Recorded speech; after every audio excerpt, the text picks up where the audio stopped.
is the management I'm talking about. They have realigned their business vertical. They believe centralization of functions will reap benefits of scale. For them, they plan to have increased focus on exports and international sales. Sunil Bora, Executive Director and Group CFO of Minda Industries, joins us. Sunil, good morning. Thank you very much for giving us time. Can you explain in a little more detail what exactly you are trying to achieve by this reorganization that you could not achieve in the previous dispensation? Right. So, good morning, Lata. If you have seen the history of the group, actually, we have had a phenomenal growth in past few years. And we kept on adding a lot of products, right?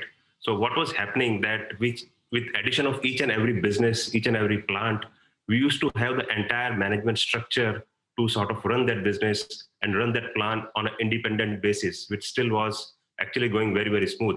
But because of that, what was happening that once you have an entire management for a plant or a business, you actually are not able to get advantage of the operating leverage. So you are increasing your fixed cost in the proportion to what you are increasing in terms of your sales. So first was the objective was how do we get synergies of scale? How do we have benefit or advantage of the operating leverage at play? When the sales increase, the fixed cost ideally should not increase in that proportion.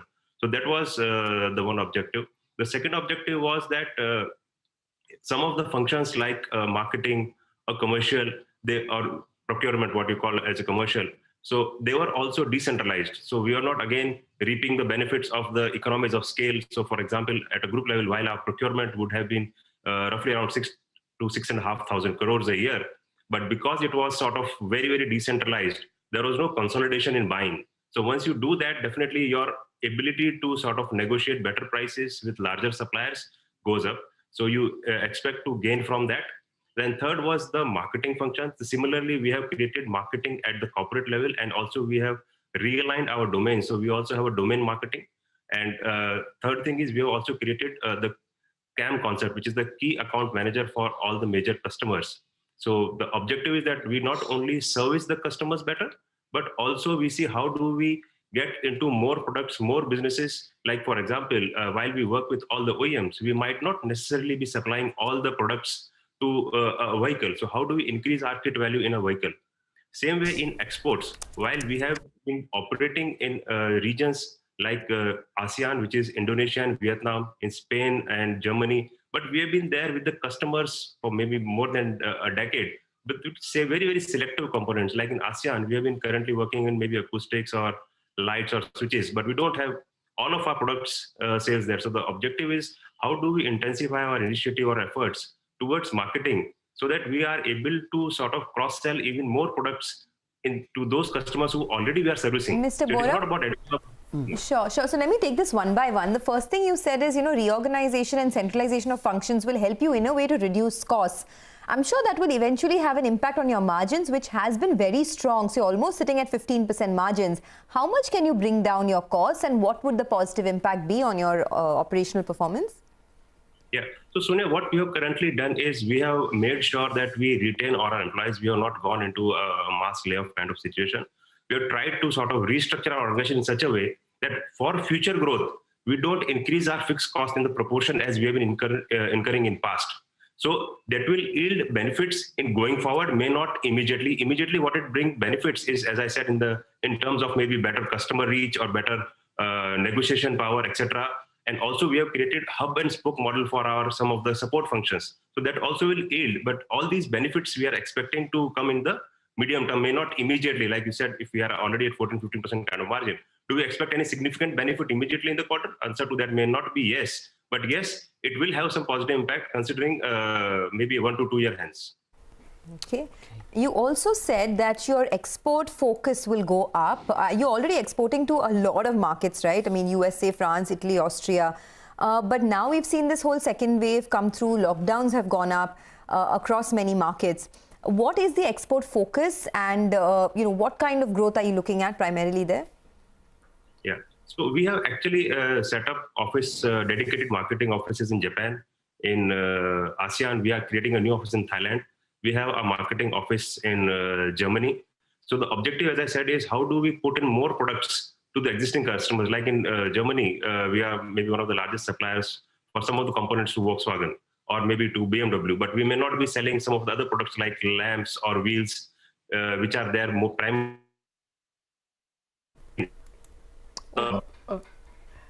Okay, Sunil, we are not able to hear you. Okay, I doubt we can set that right. But I think we That's got the main objective. No, of what I you didn't were get my saying. bread and butter question in on prices of metals. Sunil, before we lose you, let me get a bread and butter question in. How is the supply of metals? Have you been able to pass on the prices? And are you working to capacity, or are there supply disruptions because of all these global trade and container problems? Yeah. So, Lata, there are two questions. One was on the commodity and another was in terms of capacity. So, in terms of commodity price, yes, we have clauses with our customers where somewhere we reset our prices on a quarterly basis, somewhere it is on half-yearly, somewhere it is on annual. So, we have been able to reset some of our prices which have been on a quarterly basis, primarily for alloy, etc., which keeps on happening every quarter. And for other commodities, it will reset in end of March. So we should be able to pass on. We are discussing with our customers to see that we align our increase in commodity prices with our increased business, etc. And in terms of capacity, some of our businesses actually are running at capacity or a little more than capacity. So we are also working to see how do we debottleneck our plants, and also if we have to expand a little bit via a brownfield expansion, we are looking at that as well.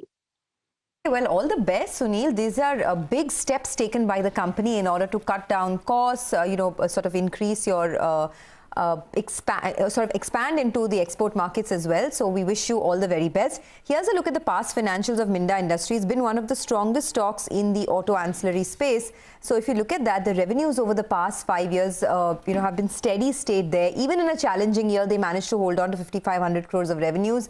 Next is the EBITDA picture for Minda Industries. That too has been very stable over the last 5 years. And after that, the profit after tax comes up for you on your screen. Of course, the stock has also rallied quite a bit. So let me just toss this question. FY20 was actually a rough year for most of these companies, Sonia. So FY18, FY19 looking good. But you know what, actually we're running short on time. So let me ask Devin a very important question, which will be important from the market point of view today.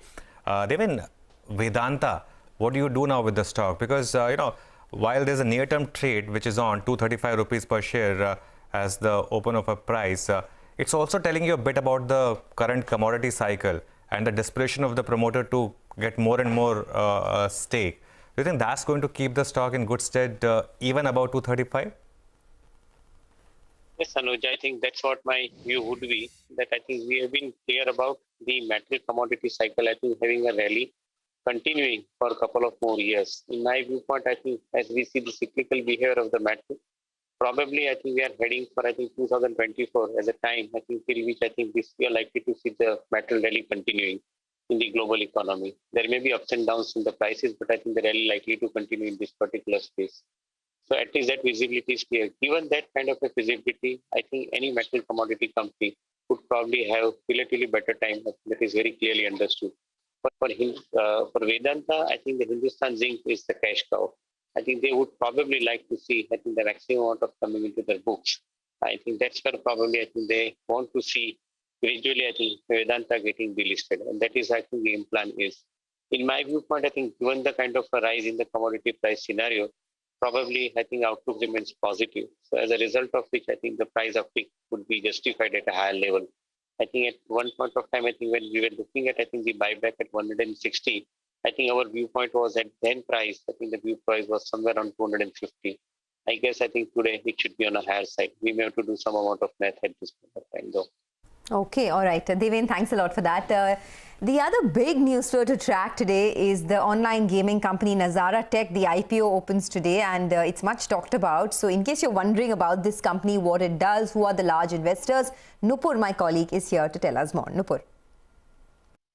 Well, absolutely. 583 crore Nazara Tech's IPO is all set to hit the markets today. It's a book-built IPO and 52.9 lakh shares are offered for sale at an IPO price band of 1100 to 1101 per share. The IPO will get closed on Friday. The street is expecting market cap of around 3,300 to 3,350 crore post-listing. Promoter holding will come down to 20.7% versus 24% currently. The IPO is making headlines this day. Not only it's an online online gaming company, but growth is driven by highly marquee investors such as India Infoline, Rakesh Jhunjhunwala and Utpal Seth.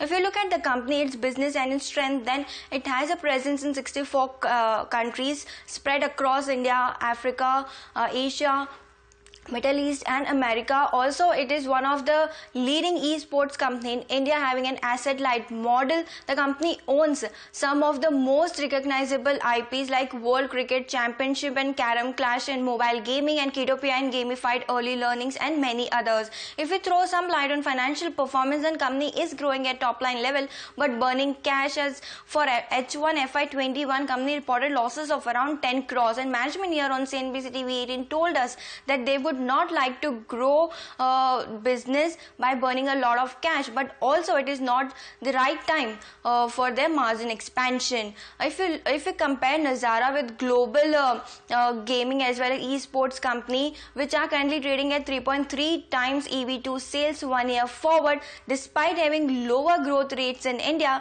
and given the fact that Nazara is India's gaming play having higher growth rates, it is expected to trade at premium valuation on EV2 sales. Back to you. Okay. Well, we are going to come to you with these questions, Devin, but we have to take a mandatory break. Do stay on with us. We'll also have technical strategies coming in from Sudarshan Sukhani and Mitesh Thakkar after this break.